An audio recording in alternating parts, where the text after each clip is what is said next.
Dan damai itu bukan ditandai dengan tiadanya konflik kekerasan. Ini pegang. Damai itu ditandai dengan semua merasa ada keadilan. Di situ ada.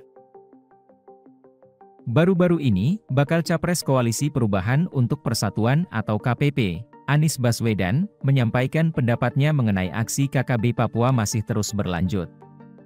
Hal itu disampaikan oleh Anies dalam acara Titip Harapan, Milenial menyampaikan Anies mengerjakan. Anies mengatakan bahwa adanya aksi tersebut bukan karena kurangnya kedamaian, melainkan dipicu oleh kurangnya keadilan. Tidak mengomentari soal KKB itu. Kenapa? Karena sedang terjadi situasi di lokasi. Jadi biarkan itu harus diselesaikan. Supaya tidak kita menambah kompleksitas di dalam penanganan yang sekarang sedang terjadi di Papua. Tapi prinsipnya bahwa kita ingin ada damai. Dan damai itu bukan ditandai dengan tiadanya konflik kekerasan. Ini pegang. Damai itu ditandai dengan semua merasa ada keadilan. Di situ ada kedamaian yang sesungguhnya. Luar biasa. Oke? Lebih lanjut, Anies juga mengatakan bahwa perlu mencari jalan keluar yang dapat menjadikan timbulnya rasa adil dalam keadilan.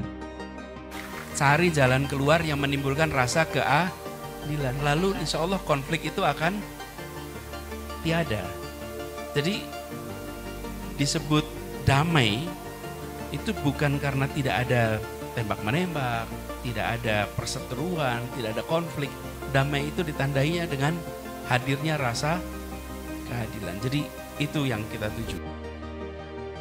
Senada dengan Anies Baswedan, pengamat militer, Hairul Fahmi, juga pernah mengatakan bahwa hal ini bukan hanya soal militer saja. Melainkan, adanya faktor pemicu ketidakpuasan yang menyebabkan gangguan keamanan di tengah masyarakat. Tentunya, Presiden sadar hal akan keadilan yang kurang merata perlu untuk diperbaiki. Melalui pembangunan, Presiden Jokowi menginginkan tidak hanya Pulau Jawa saja yang memiliki kemakmuran dan keadilan, entah itu ekonomi maupun hal lainnya yang dapat memicu ketimpangan pada rasa keadilan itu sendiri. Saat ini, 58% dari PDB ekonomi kita, dari ekonomi kita, terpusat di Pulau Jawa, 58%. Kemudian populasi 56% atau sekitar 149 juta penduduk kita ada di Pulau Jawa, bermukim di Pulau Jawa. Betapa Pulau Jawa ini sangat terbebani dengan jumlah yang sangat besar itu. Itulah kenapa sering saya sampaikan, Indonesia perlu keadilan ekonomi. Sekali lagi ada 17.000 pulau, bukan hanya satu pulau. Perlu kesetaraan pembangunan, perlu pemerataan pembangunan. Namun, apakah hal tersebut benar-benar bisa merubah pemikiran para anggota KKB ini? Tentu kita belum bisa memastikannya.